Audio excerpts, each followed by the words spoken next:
Bonjour, bienvenue au Cœur à Cœur Femmes Libres. Je me présente Maria Christina Frédéric, accompagnante à la naissance avant tout. Je porte aussi beaucoup de chapeaux, vous le savez. Je suis maman aussi. Puis aujourd'hui, on va parler de ma foi en Jésus-Christ, en Yeshua, avec une autre femme qui a donné aussi sa vie à Jésus, à Jésus-Christ, à Yeshua.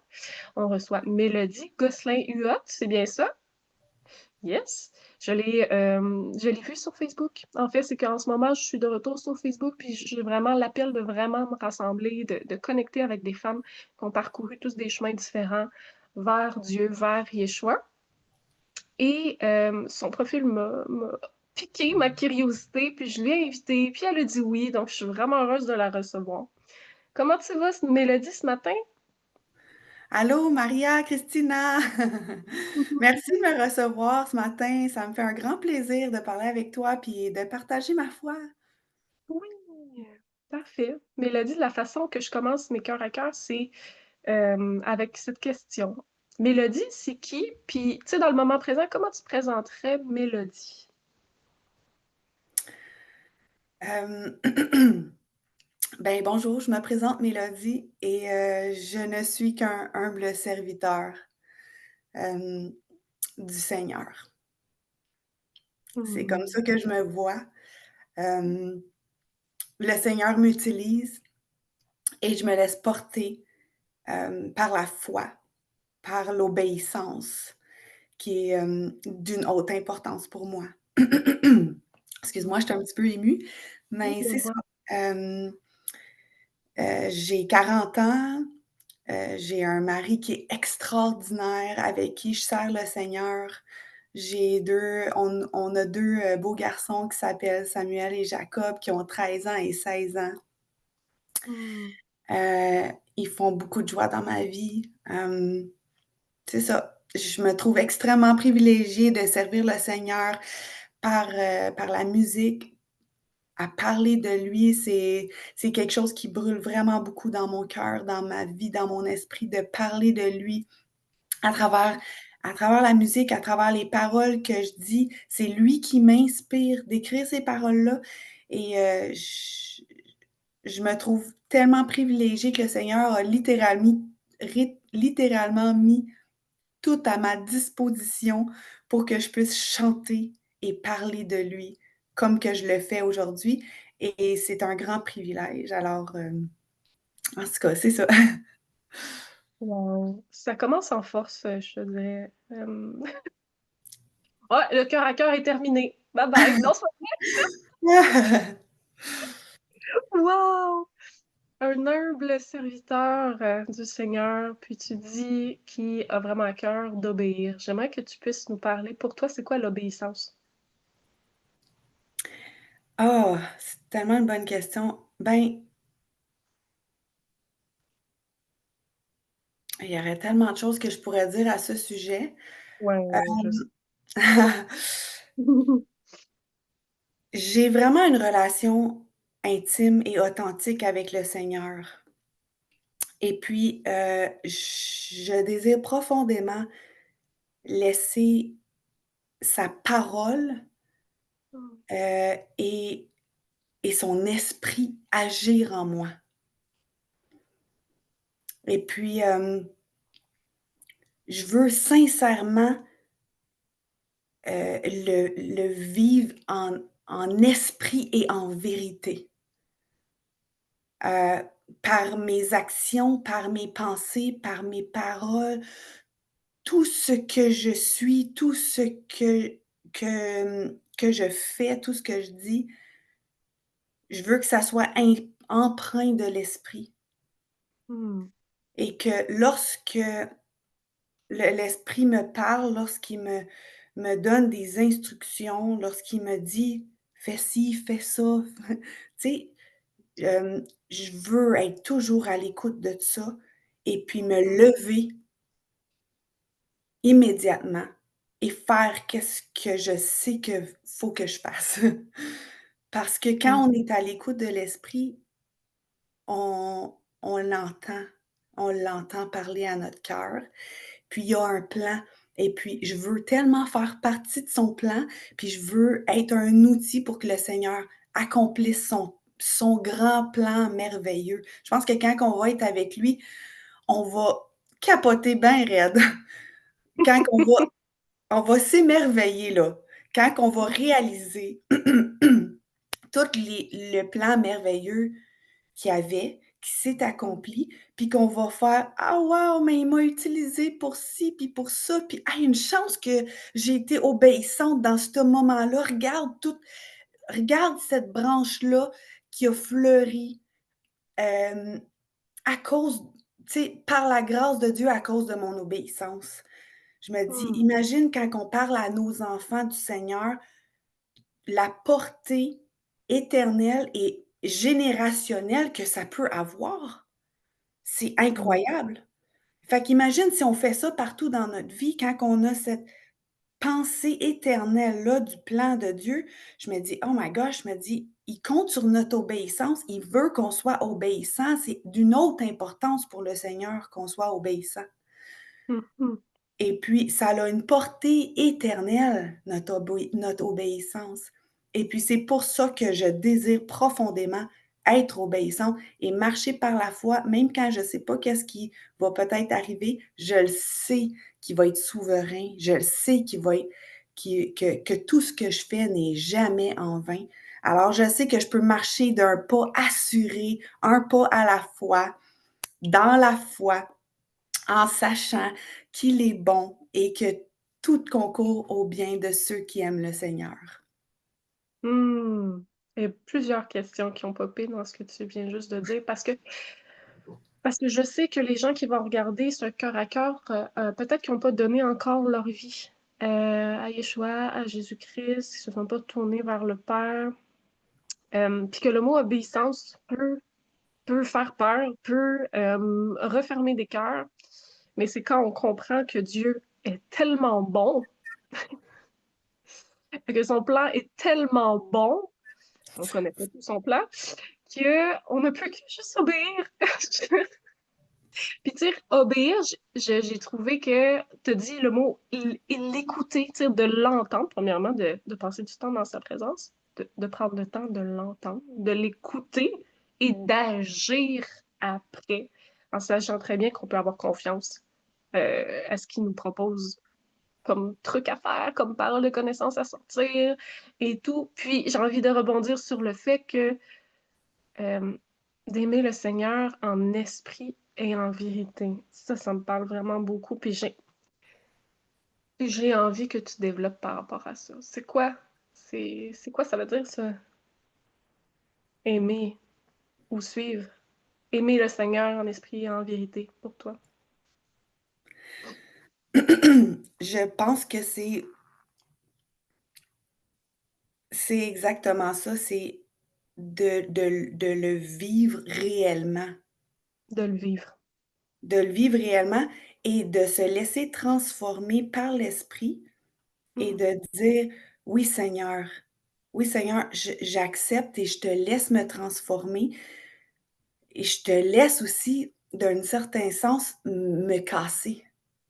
Me briser, Que ouais. une pour qu'un nouveau bourgeon apparaisse.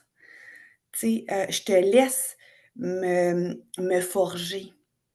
Je te laisse me tu sais, me piquer pour que le diamant brut devienne un diamant brillant, tu sais. Ça, Mm. ben, ça fait mal, puis ça fait du bien tout en même temps. Puis c'est ça, vivre en esprit et en vérité, c'est de comprendre ça, d'accepter la volonté de Dieu pour moi dans ma vie en sachant qu'il veut me transformer. Il me prend telle que je suis, Mm. mais il désire me transformer pour que je puisse devenir la femme qu'il a créée pour l'éternité. Parce qu'il me voit lui, il me le voit dans l'éternité. Il est en train de me préparer pour être dans sa présence pour l'éternité parce que c'est un Dieu tellement saint. Comment est-ce que je pourrais m'approcher de lui? Ben, merci Seigneur pour Jésus qui a fait cette transition-là, puis qui me couvre. Et maintenant, je me dis: «Ah mais Seigneur, je veux m'approcher de toi, je veux vivre dans la sainteté. Mmh. Transforme mes pensées, puis transforme ma vie pour que je puisse réellement vivre dans la sainteté». Parce que oui, je ne suis pas parfaite. Oui, j'ai des péchés dans ma vie, dans mes actions, dans mes pensées, dans mes paroles. Comment est-ce que je peux être transformée de jour en jour pour ressembler de plus en plus à ce Dieu qui est si merveilleux? Mais ça n'a aucun sens d'être merveilleux comme ça. C'est comme tout ce qu'il fait est complètement extraordinaire.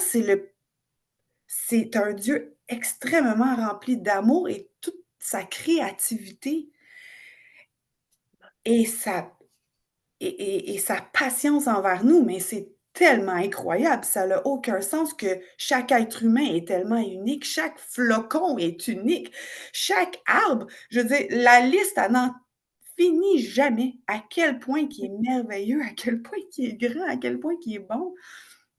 Fait que c'est ça, vivre en esprit et en vérité, c'est de se laisser transformer par lui, puis de vraiment le désirer, puis de travailler pour pas nécessairement son salut, parce que je crois pas à travailler pour ton salut. Je crois que le Seigneur Jésus a tout accompli, puis je fais confiance au sang de Jésus pour mon salut. Mais j'ai envie de participer. J'ai envie de participer avec l'Esprit à être transformée, puis à me laisser transformer. Fait que c'est ça. Mmh. Oui, c'est une transformation, puis ça va être ça toute notre vie sur terre. Hem, J'aime le fait que tu dises briser, se laisser briser, justement. Puis tu dis que c'est bon, mais ça fait mal, mais c'est à la fois bon parce que ça nous libère. Il y a une sensation de légèreté, d'humilité, les fardeaux qu'on peut porter, nos dépendances aux choses du monde qui nous dépouillent. On marche tellement plus léger, puis Jésus, il dit que son joug est doux et léger. Donc, quand on dit qu'on doit se laisser briser, c'est... Oui, ça fait mal, mais pas boire que ça fait du bien, vraiment. Puis, Dieu est proche des gens qui sont brisés. Tu sais, Jésus allait proche des malades, il allait proche des personnes qui étaient reniées par les pharisiens. Jésus était proche des plus petits. Donc, on n'a pas à être plus grand ou ci ou ça pour se rapprocher de Dieu. Mmh. Fait que le fait que tu mentionnes que briser, ça fait du bien, puis c'est douloureux, mais ça fait du bien. J'avais envie de rebondir sur ça. J'ai envie de rebondir aussi sur les louanges, sur le chant, sur la musique. Est-ce que tu as toujours, depuis que tu es tout petite, chanté? Ça vient de où ce, cet appel-là de chanter pour le Seigneur? Est-ce que tu avais donné ta vie à Seigneur quand tu étais petite ou euh, ce don-là, il est là depuis quand? Mmh. OK, je vais essayer de répondre à toutes ces belles questions. Peut-être si j'essaie de faire comme une petite, ligne directrice, Mhm. j'ai grandi dans une famille chrétienne où mes 2 parents aiment le Seigneur et jouent de la musique ensemble.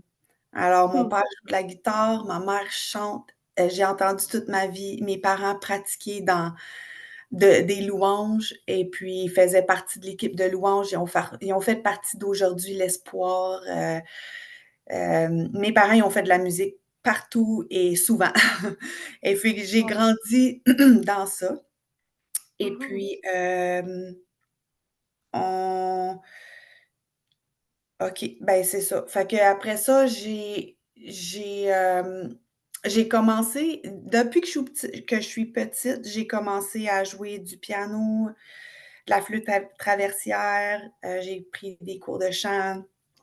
J'ai toujours aimé ça, chanter, ça a toujours été quelque chose. J'étais toute petite, là, puis je me pratiquais à la radio, puis j'aimais vraiment ça, tu sais, puis ça a toujours été quelque chose que je savais que j'avais un petit quelque chose, mais que j'avais pas vraiment pris le temps encore de développer. Et puis, j'ai toujours aimé ça, écrire des poèmes, faire des rimes, écrire qu'est-ce qui se passait dans mon cœur à propos d'un peu n'importe quoi, que ce soit, tu sais, l'amour ou Dieu, puis tout. Et puis, c'est ça, dans les dernières années, tu sais, c'est sûr, j'ai toujours été habituée là, d'être sur une scène. Quand j'étais jeune, j'ai fait de nombreux spectacles de danse. J'ai fait beaucoup, beaucoup de danse dans ma vie.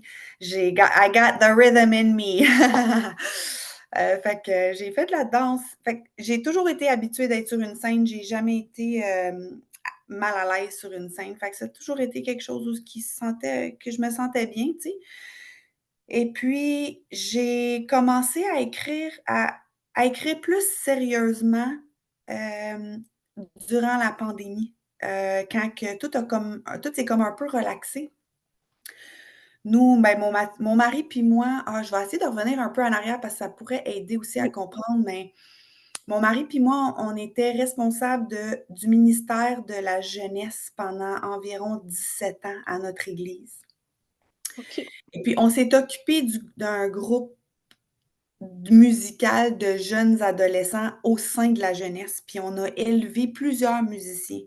Fait que le plus que ça allait, le plus qu'on s'incrustait beaucoup dans la musique, puis qu'on prenait de plus en plus notre aise et on comprenait tout le fonctionnement, mais tu sais, aussi de faire des disciples, parce que ça fait partie de notre ministère, de faire des disciples dans la musique. Fait que là, c'est comme devenu, tu sais, comme un mécanisme où on prenait soin de la jeunesse, on prenait soin des jeunes, on a commencé à se promener d'église en église pour aider d'autres églises dans leur assemblée qui avaient des besoins. Fait que ça, Mm. c'était tout comme en train de se passer en même temps. Et puis, c'est ça, j'ai commencé à écrire plus sérieusement durant la pandémie, quand on s'est calmé un petit peu. Puis tout ça, on dirait que c'est comme ça l'a ouvert mon esprit, ouvert mon cœur à Mm. ça. Puis le Seigneur a commencé à. Puis là, j'ai écrit une chanson. Puis j'ai fait, hey, j'aime ça, tu sais, j'ai l'impression que je suis capable, tu sais, d'écrire quelque chose de bon. Tu sais, parce que, tu sais, Mm. quand tu écris, des fois, t'es pas trop sûr, tu sais, si ça a de l'allure, qu'est-ce que tu écris, puis tout ça. Puis là, j'ai fait, hey, j'en ai écrit une que j'aimais vraiment beaucoup. Puis là, ben, je l'ai apportée, puis on l'a chantée à mon église avec toute l'assemblée. Puis le monde, ils ont fait, hey, c'est donc bien bon, tout ça. Puis là, ça m'a comme aidé à prendre un peu confiance en moi. Puis j'ai continué d'écrire. Puis là, j'ai écrit Venez adorer, qui est la première chanson que j'ai sortie, tu sais, sur toutes les plateformes. Puis cette chanson-là, je l'ai écrite, mais en forme poème. Fait que j'avais pas de mélodie, j'avais pas de, tu sais, de musique ou rien. Puis là, ben, Oui. mon mari est en train de jouer de la guitare, puis j'ai dit: «Qu'est-ce que tu joues?» J'ai dit: «J'aime ça, la mélodie que tu joues». Il dit: «Ah», il dit: «Je fais juste m'amuser», tu sais. J'ai dit: «Ah, mais j'ai dit: "Enregistre qu'est-ce que tu joues maintenant", tu sais. Fait qu'il a enregistré, puis j'ai mis ma chanson Venez adorer sur ce qui était en train de jouer, puis ça l'a comme fité parfaitement. Puis c'est devenu Venez adorer telle qu'elle est aujourd'hui. Puis on était comme Hey, wow, tu sais, c'est vraiment bon, puis tout ça. Puis là, il est arrivé une série d'événements où ce que, tu sais, j'ai rencontré des gens que Dieu a permis, ça m'a aidé, puis ça m'a propulsé à me rendre à l'étape où ce que j'étais comme émotionnellement et mentalement et spirituellement capable de sortir cette chanson-là. Puis là, on a fait Hey, wow, on est capable. Fait on a travaillé fort, on a bâti notre studio, c'est nous qui produisons toute notre musique. Wow. Et puis, on l'envoie à un gars, Éric Plante, qui est complètement extraordinaire. C'est un grand artiste, cet homme-là, tellement gentil. Et puis, lui, c'est lui qui fait le mixing mastering de notre musique. Fait que ça, c'est là où ce que ça en est rendu. Je passe beaucoup de temps à écrire de la nou du nouveau matériel, puis c'est vraiment Dieu qui m'inspire à chaque fois, là. Il m'inspire, puis là, je me dis: «Oh my gosh, je suis complètement overwhelmée», puis je sais que ça vient de Dieu, cette chanson-là, ces paroles-là. Fait que tout de suite, je me mets à travailler dessus. Wow. Wow. Puis là, j'ai vu sur les réseaux que tu avais sorti dernièrement une nouvelle chanson. Puis c'est Home Sweet Home, c'est-tu bien ça ou je me trompe? C'est ça, elle a sorti aujourd'hui. J'ai hâte de l'écouter. Quand j'ai vu, j'ai dit après le cœur à cœur, je vais l'écouter, c'est sûr. Ah oui, ma messagerie sur mon téléphone, elle se remplit, là, j'entends mon petit téléphone. Bzz, bzz, bzz, bzz. Ah, c'est Oh, vraiment le fun. Ouais. toujours impressionnant comment le Seigneur peut nous utiliser. Wow. OK. OK. Fait que c'est depuis que tu es tout jeune, puis c'est sûr qu'en ayant été influencé de façon positive par des parents qui avaient l'amour pour Dieu, puis qui chantaient, c'était en toi, tu sais, c'est vraiment en toi. J'ai envie que tu nous parles comment, ben, on a tous un chemin différent. Quand est-ce que tu as donné ta vie à Jésus-Christ? Vu que j'ai grandi dans l'Église, puis que j'ai grandi dans le Seigneur, je te dirais Mhm. que ça fait vraiment partie de ma vie. Parfait. J'ai compris dès mon jeune âge, heu, le message, la bonne nouvelle de qu'est-ce que Ouais. Jésus Mhm. a fait. Hem, Tu sais, toute mon enfance, j'ai été à l'église. Vers à peu près 13 ans, 14 ans, j'ai commencé, tu sais, à m'éloigner un peu de l'église. J'ai arrêté d'aller à l'église. J'étais pas en rébellion contre Dieu dans le sens que comme je continuais de croire que Jésus tu sais, je continuais de croire en Dieu, je continuais de croire en Jésus, en tout ce qu'il avait fait pour moi, puis je savais que toute ma vie, j'allais croire à ça. Oui, C'était complètement enraciné en moi. Je savais que oui, lorsque j'allais me marier, c'était une conviction dans mon cœur que je voulais absolument me marier avec un homme qui aime le Seigneur aussi. Je pouvais même pas imaginer de me marier avec un homme qui aime pas le Seigneur, là, qui connaît pas le Seigneur. mhm. Fait que mon adolescence, elle a été un petit peu rock'n'roll dans le sens que j'ai essayé pas mal d'affaires. Je me suis rebellée, j'ai été dans le monde, puis j'ai essayé plein de choses. OK. Hem Et puis vers l'âge de 18-19 ans, j'ai touché pas mal un bas fond, dans le sens que comme après avoir essayé toutes ces choses-là, après avoir, fait le tour là, Ouais. tu sais, ça m'a pas pris si longtemps que ça là, ça m'a pris peut-être un bon 4-5 ans, ce qui est pas si longtemps que ça à mon avis là, durant l'adolescence de vraiment réaliser en réalité que il y a pas grand-chose, le monde a pas grand-chose à m'offrir. Hem, Puis qu'il y avait un grand vide dans ma vie, dans mon cœur, qu'il y a rien qui remplisse ce vide-là dans le monde. J'étais j'ai j'étais vide, j'étais malheureuse. Je savais c'était quoi la joie en Christ, puis je savais que je vivais pas dans cette joie-là. Mmh. Fait que Mmh. je savais ce que j'avais à faire pour, hem pour me retrouver de nouveau dans cette joie-là, dans cette paix-là que je savais déjà qui existait. Fait que vers à peu près ça 18-19 ans, oh my gosh, quelle histoire! Quand j'ai commencé à parce que j'ai fait un DEP en décoration intérieure et étalage. Parfait. Et puis, quand j'ai fait mon DEP, j'ai rencontré une fille qui habitait pas loin de l'église où ce que j'avais été toute ma vie. Elle habitait en appartement, elle habitait sur la rue de mon église. Imagine-toi donc. Et puis, on est devenues des bonnes amies, puis elle a laissé son copain, puis elle savait plus avec qui habiter en appartement, fait qu'on a décidé qu'on allait être coloc. Puis j'ai déménagé en appartement avec elle quand j'avais à peu près 19 ans, puis qu'on terminait notre dernière année, d de DEP.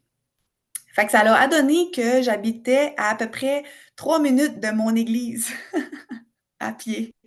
Et puis, Wow. ouais, le Seigneur, il m'a comme apporté là. Puis là, ben, à un moment donné, je prenais l'autobus, puis j'ai vu des bonnes amies à moi qui habitaient juste en arrière dans les appartements, juste en arrière, puis eux, ils allaient à mon église. C'était des amis d'enfance qui allaient encore à cette église-là. Puis j'attendais l'autobus, puis je les ai croisés, puis j'ai fait: «Hey les filles, qu'est-ce que vous faites?» Ils sont comme: «Ah, on habite juste là». Je suis comme: «Arrête donc, j'habite là, moi aussi, on est voisines». Fait que là, ils Oh sont my. comme: «Ah, ben là, viens à l'église». Fait que j'étais comme: «Ben, OK». Fait que j'ai été le mercredi soir à la réunion de prière. Puis, j'ai vu toutes des gens que je connaissais depuis toujours aussi, tu sais, moi j'allais à cette église-là depuis que j'étais toute jeune, fait que tu sais, puis là le Seigneur, il a comme vraiment touché mon cœur à cette réunion de prière-là. Je me suis mis à pleurer, j'ai fait: «Mais Seigneur, j'ai tellement besoin de toi dans ma vie». Ça m'a remplie, puis là, à partir de ce moment-là, je me suis reconsacrée, tu sais, j'ai vraiment donné ma vie à Dieu à cet âge-là, tu sais, je croyais au Seigneur, mais là, j'ai donné ma vie au Seigneur à 19 ans. J'ai C'est fait: ça. C'est ça que je veux. C'est ça que j'ai besoin, c'est de lui que j'ai besoin dans ma Mmh. vie». Fait Mmh. que après ça, j'ai continué d'aller à cette église-là. Je vais encore à l'église de Jésus où ce que j'ai été. J'ai rencontré mon mari Mathieu qui est venu à mon église et on a commencé à servir, là. Puis là, ça fait, 18 ans qu'on est mariés ensemble, puis qu'on va encore à cette église-là, puis on est maintenant les responsables du ministère de la louange à notre église, qui est un ministère extraordinaire. Et puis, quel privilège là, d'être responsable de ce ministère-là. Alors, oh, j'espère que ça répond un peu à ta question. Ah oui, j'aime ça parce que je suis sûre qu'il y a des gens qui vont se reconnaître, puis j'ai envie de dire que voilà l'importance de évangéliser nos enfants. Parce que ça reste en eux. Tu sais, si t'aurais pas eu cette éducation-là, si t'aurais pas eu des parents en Christ ou qui aimaient le Christ, peut-être le chemin aurait été différent. Donc, je pense que nous, en tant que mères, les premières personnes qu'on doit s'occuper, ce sont nos enfants, puis qu'on doit vraiment les enseigner dans la voie du Seigneur, puis que ça peut faire toute une différence, même si c'est un 4-5 ans, ils vont explorer par eux-mêmes et tout. C'est comme inévitable. Et je pense qu'on revient tous vers notre premier amour. Donc, je pense que ça fait toute la différence, justement, que tu as été baigné dans ton enfance, dans les voies. Mm. Fait que, évangélisons nos enfants, éduquons nos enfants, aimons nos enfants. De nos... Amen. Oui, tellement. Parce que moi, tu sais, je suis née aussi dans une famille catholique, mais que ma mère, elle avait un amour vraiment quand même puissant pour le Christ. Il y a eu des déviations, bien évidemment, mais l'amour de Christ, pour moi, depuis que je suis tout jeune, il a toujours été dans mon cœur, là. J'ai toujours été en amour, puis je le priais tout le temps, puis il a toujours été là. Je me suis rebellée pendant un certain moment, mais il est venu me chercher, là. Fait que je suis Mm. toujours en gratitude envers ce que ma mère a semé à l'intérieur de moi. Oh, wow, gloire à Dieu. Oui, oui. Fait que je pense que euh, je pense qu'on va terminer avec si tu aurais quelque chose à dire aux personnes en ce moment, par la connaissance, un mot, une parole, pour les encourager, qu'est-ce que tu dirais? Ben, Dieu, il est bon. Dieu, il nous aime. Euh, on peut penser que je pense que ça aime ton prochain comme toi-même. Ça a Mm. juste du gros bon sens. Puis c'est ça que Dieu c'est ça que Jésus, c'est ça que la parole, la Bible nous Mhm. enseigne. C'est le message principal. Aime le Seigneur et aime ton prochain comme toi-même. Et je pense que de toute bonne chose découle l'amour. Et puis, il y a quelqu'un, la personne de Jésus, qui nous a montré son amour envers nous en mourant sur la croix. Et puis, Mm. il a combattu la mort, et puis il est ressuscité, et puis il donne la vie à quiconque veut croire à son sacrifice. Mais c'est tellement merveilleux, c'est tellement un grand cadeau. Est-ce que tu veux la vie? Est-ce que tu veux l'amour? Est-ce que tu veux la liberté? Je pense que c'est des choses que tout le monde veut et cherche dans la vie. Tellement. Et Mm. c'est, c'est un cadeau que, que Jésus nous fait de dire, je te le donne. Je te Mm. donne ça. C'est un cadeau. Crois que je te donne ce cadeau-là et tu l'auras. Et puis, Mmh. je vous encourage à si vous cherchez l'amour, si vous cherchez la liberté, si vous cherchez la vie, c'est c'est Jésus. Il est le chemin, la vérité et la vie. Et c'est par lui qu'il faut passer pour avoir et obtenir ces choses-là. Hem, alors c'est ça, je pense que vous avez la seule chose qu'il y a à faire, c'est de demander sincèrement: «Jésus, je te connais pas, mais parle à mon cœur, viens dans ma vie, je veux avoir la vie». Et puis le Seigneur, il écoute ton cœur, il sait, il connaît notre cœur, il connaît la sincérité de notre cœur. Puis crois-moi qu'il laissera pas une personne s'échapper. Il veut te sauver. Il veut te sauver. Alors c'est ça. Mmh. Merci. Mmh. Fait que là, le cadeau est devant vous, puis vous avez le choix de le prendre ou de pas le prendre. Parce qu'un cadeau, c'est gratuit. Merci, Mélodie, ça termine avec force. Donc, ceux qui ressentent la peine de partager ce cœur à cœur, si vous croyez que ça peut venir adoucir, alléger ou penser à quelqu'un tout simplement de façon spontanée, je vous invite puis à liker si le cœur vous en dit. Puis Mélodie, merci d'avoir pris le temps. Ça a été vraiment édifiant, vraiment riche de partager ce moment-là avec toi. Donc, ceux qui veulent aussi aller voir ces chansons, donc sous cette vidéo, je vais m'assurer de mettre quelques liens pour que vous puissiez aller écouter ce que le Seigneur a mis sur son cœur. J'ai bien hâte aussi d'aller écouter ça. Merci, Mélodie. Merci tellement de m'avoir reçu. Ça a été un grand privilège, un honneur pour moi de passer dans ton podcast et de parler du Seigneur ensemble. Merci. Oh, ça fait tellement plaisir. Et je te souhaite une belle journée. Merci, toi aussi. À bientôt. À bientôt. Au revoir. Bye bye. Hop.